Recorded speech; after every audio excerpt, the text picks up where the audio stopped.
시청자 여러분 안녕하십니까? 7월 27일 토요일 JCN 모닝뉴스 시작합니다.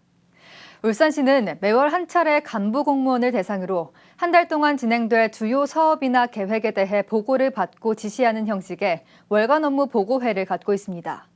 그런데 어제 이 같은 보고회가 시청이 아닌 기업 현장에서 열리는 이색적인 행사가 열렸습니다. 전국 지자체 중에서는 처음 있는 일이라고 하는데요. 전우수 기자가 현장에 함께했습니다. 울산시장 주재하에 간부 공무원을 대상으로 매월 한 차례 열리는 울산시 월간 업무 보고회가 울산시청이 아닌 HD 현대건설기계 사옥에서 열렸습니다. 이 같은 현장 월간 업무 보고는 울산시의 친기업 정책을 더욱 적극적으로 펼쳐나가겠다는 의지를 밝히는 한편 울산시정 방향을 기업체와 공유하고 기업의 애로사항을 함께 청취하기 위해 마련됐습니다. 전국 지자체 가운데 기업 현장을 찾아 월간 업무 보고회를 갖는 경우는 이번이 처음입니다. 김득겸 울산시장은 이날도 역시 HD 현대건설기계 근무복을 입었습니다. 김 시장은 울산시와 기업의 일체감과 근로자의 자긍심을 높이겠다며 지난 5월부터 기업 관련 행사 때마다 해당 업체의 근로자 작업복을 입고 있습니다. 월간 업무 보고회에 앞서 김 시장과 업체 대표는 행사의 의미에 대해 소감과 각오를 밝혔습니다. 울산은 산업수도이자 기업 도시인 만큼 시의 주요 업무나 정책 방향을 기업과 공유하고 또 애로사항을 듣기 위해서 우리 시의 전 간부가 직접 현장으로 나왔습니다. 현장 중심의 행정으로 울산의 혁신과 변화 발전을 계속 이뤄내겠습니다. HD 현대건설기계는 많은 투자와 여러 가지 기술 투자를 통해서 매출을 늘리고 또 성과를 내서 울산시 그리고 지역 사회 발전에 기여할 수 있도록 열심히 노력하겠습니다. 본격적인 업무 보고에 앞서 박찬혁 부사장은 기업 애로사항으로 정기 굴착기 보조금 지원과 외국인 노동자 비자 발급 요건 완화 문제 그리고 회사 인근 자율운항 3박 실증센터 진입도로 개설 등을 건의했습니다. 이에 대해 김 시장은 관련 부서 간부들에게 신속한 조치를 지시했습니다. 이어진 업무 보고는 여느 때와 마찬가지로 부서별 보고와 시장의 수정 보완 지시 등으로 진행됐습니다. 이를 지켜보는 회사 관계자들은 다소 낯설지만 울산시 행정에 대한 이해와 신뢰의 폭을 넓히는 새로운 소통의 장을 경험할 수 있었습니다. 민선 8기 2년 동안 파격적인 기업 지원을 통해 20조 원 이상의 대규모 투자를 유치하는 등 울산형 친기업 정책을 펴고 있는 울산시. 기업하기 좋은 비즈니스 도시 울산을 위한 울산시의 친기업 정책이 한층 속도감 있게 추진되면서 호응을 얻고 있습니다. JCN 뉴스 전우수입니다. 김득겸 울산시장이 부족한 노동인력 확보를 위해 외국인 근로자를 대상으로 한 종합적이고 체계적인 정책을 추진할 전담 조직을 지역에 신설해 줄 것을 정부에 건의해 실현 여부에 관심이 모아집니다. 김 시장은 지난 25일 오후 충남도청 대회의실에서 윤석열 대통령과 국무위원, 17개 시도지사 등이 참석한 가운데 열린 제7회 중앙지방협력회의에서 이같이 주장했습니다. 이 자리에서 김 시장은 울산은 조선업과 제조업의 비중이 높아 외국인 근로자의 수요가 많고 이와 관련한 다양한 정책 추진이 필요하다고 지적하고 지역 특성에 맞는 외국인 노동인력 정책을 추진할 수 있도록 지자체에 권한을 부여해 줄 것을 건의했습니다. 울산시가 오는 9월 어린이 시내버스 요금 무료화 전면 시행을 앞두고 준비 작업이 순조롭게 진행 중이라고 밝혔습니다. 어린이 시내버스 요금 무료화는 7세 이상 12세 이하 어린이에 한해 적용됨에 따라 어린이 이용자들은 편의점 등을 통해 교통카드를 구입한 후 본인의 생년월일을 등록해야 사용이 가능합니다. 만약 교통카드가 준비되지 않는 경우 시내 일반 버스 기준 600원의 요금을 지불해야 합니다. 현재 어린이 교통카드로 등록 후 사용 중이면 별도의 절차는 필요 없으며 보호자와 함께 탑승하는 경우 보호자의 카드로 다인 결제도 가능합니다. 오늘 새벽 개막한 파리올림픽에 울산연고의 선수와 지도자 14명이 출전해 메달 사냥에 나섭니다. 울산에선 수영 김수지와 복싱 오연지, 체조 류성현과 태권도 김유진, 서건우가 출전했고 시체육회 태권도팀 손효봉 감독은 국가대표팀 코치로 참여했습니다. 타 시도팀 소속 울산 출신 선수로는 태권도 이다빈과 배드민턴 정혁진 등 7명의 선수가 출전했으며 울산 역도연맹 전용성 전무이사는 역도 총감독으로 이번 파리올림픽에 참가했습니다. 울산시의회 운영위원장 선출 협의를 위해 어제로 예정됐던 시의회 확대 의장단 회의가 의원들 간의 이견으로 무산됐습니다. 울산시의회는 다음 달 5일로 예정된 임시회에 상정 예정인 의회 운영위원장 선임과 의원 상임위원 배분을 위한 사전 조율을 위해 어제 확대 의장단 회의를 개최하기로 했지만 의원들 간의 이견을 보이면서 회의를 열지 못했습니다. 이와 관련해 일부 의원들은 운영위원장 선출과 상임위원 배분 문제는 임시회를 통해 충분히 정할 수 있어 확대 의장단 개최 자체가 무의미하다는 입장을 사전에 전달한 바 있다고 밝혔습니다. 더불어민주당 당대표와 최고위원 후보 선출을 위한 울산합동연설회가 오늘 오전 문수체육관에서 열립니다. 합동연설회는 더불어민주당 당대표 후보로 나선 김지수, 김두관, 이재명 후보와 김병주, 정봉주, 한준호, 전현희 후보 등 최고위원 후보 8명이 합동으로 정견 발표를 갖고 울산 대의원 온라인 투표를 갖습니다. 울산시당은 이와는 별도로 이날 시당 정기당원 대회를 갖고 윤덕권 후보와 이선호 후보 간의 시당위원장 선출 절차에 들어가 2년 임기의 시당위원장을 선임합니다. 밖에 나가기가 꺼려질 정도로 불볕더위가 기승을 부리고 있습니다. 마치 푹푹 찌는 사우나 같다고 느끼실 텐데요. 더위를 이겨내기 위한 저마다의 모습을 담아봤습니다. 전동은 기자가 취재했습니다. 시원한 물줄기가 쏟아지자 아이들이 환호성을 내지릅니다. 숨막히는 폭염이 연일 계속되는 가운데 도심 속 물놀이장은 인파로 북적입니다. 시민들은 차가운 물에 몸을 담그며 잠깐이라도 더위를 달래봅니다. 예, 날이 너무 더워서 아기 데리고 이렇게 가족끼리 같이 나왔는데요. 이렇게 물에 몸을 담그니까 잠깐이라도 더위를 좀 잊을 수 있는 것 같습니다. 도심 속 작은 도서관. 바깥은 연일 30도를 웃도는 무더위가 기승을 부리지만 에어컨이 나오는 도서관은 피서지나 다름없습니다.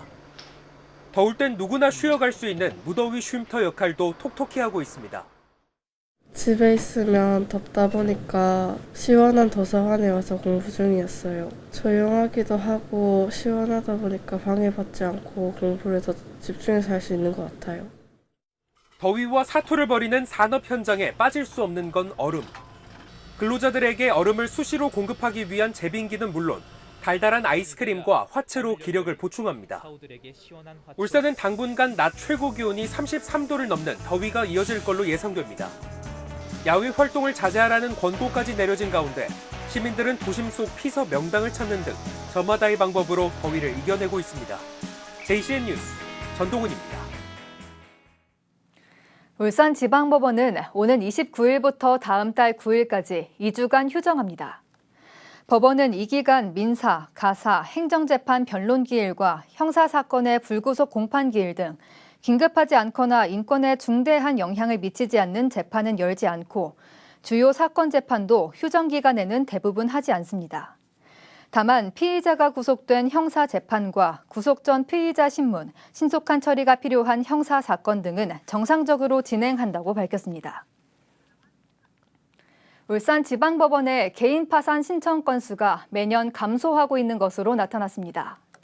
법원 통계 월보에 따르면 올해 상반기 울산지법에 접수된 개인 파산 신청 건수는 455건으로 지난 2019년 상반기 586건을 기록한 이후 매년 감소세를 보이고 있습니다. 법조계는 울산지법의 개인 파산 신청이 감소한 데는 20, 30대 영끌족이 파산보다는 회생을 선택한 영향과 함께 부산회생법원 개소의 영향이 큰 것으로 분석했습니다. 부산 중견건설사 사건과 관련해 수사 정보 유출 혐의를 받는 울산경찰청 소속 경찰관이 구속됐습니다. 부산지방법원은 지난 25일 공무상 비밀누설 혐의를 받는 울산경찰청 소속 총경 A씨에 대해 증거인멸 우려가 있다며 구속영장을 발부했습니다. A 총경은 부산 중견건설사 사건과 관련해 수사 정보를 유출한 혐의를 받고 있으며 검찰은 앞서 A 총경에 대한 혐의를 확인하기 위해 울산경찰청과 A 총경이 근무한 부산연제경찰서를 압수수색했습니다. 울주군 청량읍 인구가 2만 명을 돌파했습니다. 울주군 신청사 이정에 따라 지난 2018년 4월 면에서 읍으로 승격한 청량읍은 당시 인구가 읍 승격 기준에 못 미치는 17,400여 명이었지만 그동안 신규 아파트 건설 등으로 인구 유입이 잇따르면서 6년 만에 2만 명을 돌파했다고 밝혔습니다. 청량읍은 2만 번째 전입자에게 꽃다발과 소정의 상품을 전달했습니다. 검찰이 수사 청탁 등의 명목으로 금품을 수수한 브로커와 경찰 출신의 대형 로펌 소속 직원 등 2명을 변호사법 위반 등의 혐의로 구속 기소했습니다. 울산지검에 따르면 이들은 사건 관계인들이 도박 방조 등의 혐의로 경찰 수사를 받게 되자 담당 경찰관들과의 친분 관계를 이용해 불구속 수사를 받도록 청탁하는 등의 명목으로 거액의 금품을 수수한 것으로 전해졌습니다. 특히 전직 울산경찰청 소속 총경 출신의 대형 로펌 직원은 전문위원으로 활동하며 경찰 담당 수사팀에 영향력을 행사해 수사를 축소하거나 불구속 수사를 받게 해줄 것처럼 행세하며 해당 로펌에서 형사사건을 선임하게 한 혐의를 받고 있습니다. 본격적인 무더위가 시작되면서 울산 지역 곳곳의 물놀이장에도 더위를 피하러 온 시민들이 북적이고 있는데요. 한때 울산 최대 규모의 물놀이장이었던 중구 다전 물놀이장은 지난해 문을 닫고 1년이 넘도록 방치돼 있어 주민들의 불만이 터져나오고 있습니다. 박영훈 기자가 보도합니다. 울산 중구 다운동에 위치한 다전 물놀이장. 무더위를 피해 사람이 한창 북적여야 할 물놀이장이지만 오랫동안 고인물 위론, 잡초만 무성하게 자라 있습니다. 물놀이장이 LH의 국도 14호선 확장공사 구간에 포함되면서 지난해 4월 운영이 중단됐기 때문입니다. 물놀이장 입구엔 이렇게 무단 출입 시 발생한 사고는 책임지지 않는다는 외부인 출입금지 안내 현수막이 붙어 있습니다. 한때 울산에서 가장 큰 규모의 물놀이장으로 지난 2014년 개장 후 매년 수만 명이 찾는 물놀이장이었지만 이젠 사용할 수 없게 된 겁니다. 하지만 LH의 도로 확장 공사가 예상보다 늦어지면서 공사 시작도 전에 문을 닫은 물놀이장은 1년 넘게 방치된 상황. 물놀이장의 주 이용객이었던 태화동과 다운동, 우정동과 성안동 주민들은 남해동의 동천 물놀이장까지 가야 하게 되면서 주민들의 불만도 터져나오고 있습니다. 있던 시설이 없어져서 여름 한철 아이를 둔 수많은 가족들이 불편을 겪는 만큼 LH와 중구가 적극 나서서 대체 시설을 하루빨리 만들어 주시든지 최소한 새로운 시설물에 대한 청사진이라도 하루빨리 밝혀줘야 한다고 생각합니다.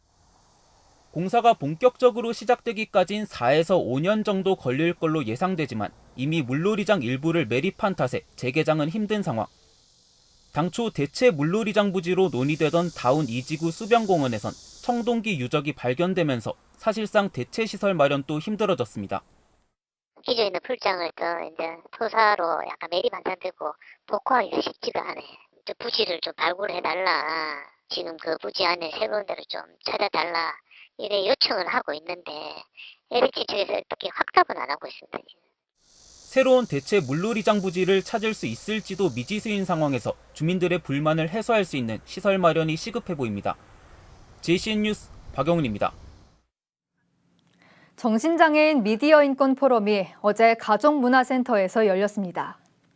이 포럼은 울산광역 정신건강복지센터와 울산지역 정신재활시설 3곳, 그리고 국가인권위원회 공동주관으로 마련됐습니다.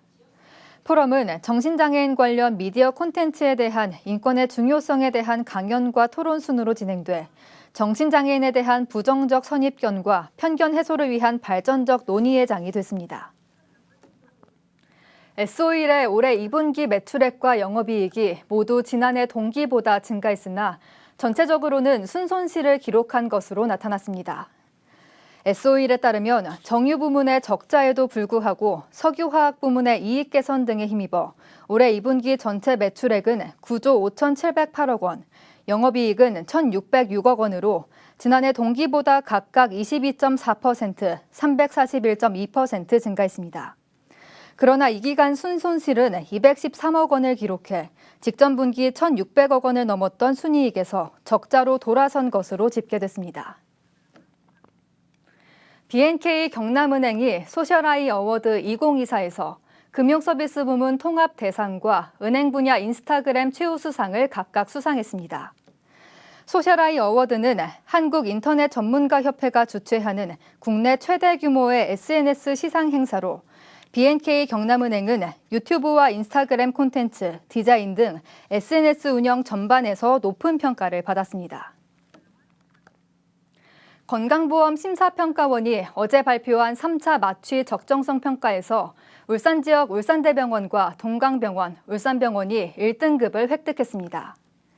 이번 평가는 2023년 1월부터 3월까지 3개월 동안 입퇴원이 이뤄진 입원 환자를 대상으로 회복실에서의 오심과 구토, 통증 점수 측정 비율 등 9개 평가 지표를 토대로 이뤄졌습니다. 마취 적정성 평가는 지난 2018년부터 건강보험 심사평가원이 마취 분야의 의료 서비스 개선과 환자 안전의 기반을 다지기 위해 시행되고 있습니다. 북구 연포동 행정복지센터와 연포동 지역사회보장협의체가 어제 부영 콜세탁소와 취약계층 이불 세탁 지원을 위한 협약을 체결했습니다. 이번 협약으로 부영 콜세탁소는 마지막 주 금요일에 지역사회보장협의체에서 수거한 취약계층 이불 10채를 무상으로 세탁하기로 했습니다. 연포동 지역사회보장협의체 김복희 위원장은 이번 협력을 통해 복지사각지대 발굴과 취약계층 생활환경 개선에 더욱 힘쓰겠다고 말했습니다. JCN 모닝뉴스를 마칩니다. 함께해 주신 여러분 고맙습니다.